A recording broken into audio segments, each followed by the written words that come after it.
The C4 Corvette is an iconic car, especially with its retro 80s styling.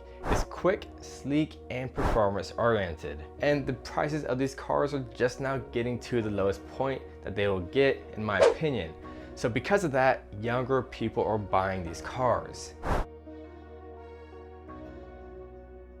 But it is an older sports car, and just like all cars, although the C4 Corvette is reliable, it has issues, and some of these issues you should know before you buy this car. Welcome back to Watch This First. I'm Chris with AutoMotivate, and today I'll be going over all the common issues with the C4 Corvette from 1984 to 1996 to help educate you about your ride or potential issues you may have, or to be better educated when you're buying this car. Let's get started.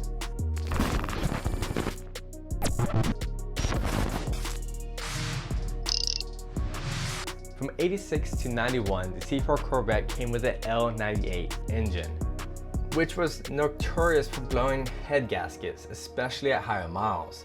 If it hasn't blown yet, expect it to blow. If you are a DIYer who likes challenges, then I think this job might be up your alley. It just takes a lot of patience. The 4L60 auto transmissions are fantastic transmissions. However, they are definitely the weak point to the Corvette, especially with the 300 horsepower LT1 introduced in 1992. The transmission tends to start to wear and ultimately fail. If you have an auto C4, be sure to maintain it particularly well. I have the 4L60 trans in my Astro van, and it has been very reliable. However, it's paired with a V6 in a van, and these transmissions are not the exact same compared to the Astro van 4L60 and the C4 4L60 because they're not the same thing, but I'm just saying. The van is also not a sports car. I'll post an article down below that pinpoints all kinds of different issues with these transmissions and potential repairs, so check that out. The steering wheel on the C4 throughout the generation starts to wobble a good bit. In order to fix this, you'll need a steering wheel puller, a steering wheel lock plate remover, and I'll have the tools and parts posted down below for your convenience. And finally, you may have to tighten these bolts, or you may have to also modify your tilt pins because they may have came too loose. Not the easiest nor the funnest job, but it can be done by a DIYer. From 92 to 96, the OptiSpark Distributor is a very commonly known failure, and you'll have to remove the intake, the water pump, and crank pulley to get to this distributor.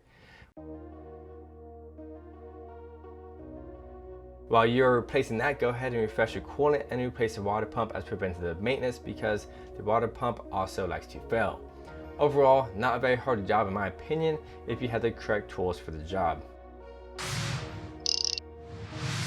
The weather stripping does start to become brittle and may even cause interior leaks. Replacing all the gaskets could cost around $500. So if they're in good condition, get a good gasket conditioner like this one and take care of it.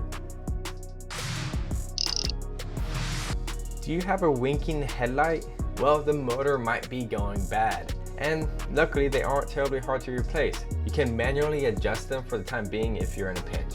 If you find that they are only working while closing or opening, then suspect some dodgy wiring you may need to repair. Here are a few other mentionable issues. The retractable antennas are also known to fail, but who cares? 2021, we all have Spotify. The fuel pump also fails, but it's not very hard to replace. All you need to do is move it, which is located in a very convenient location. Bulbs on the dash can fail, and finally the gears on the side mirror can also fail.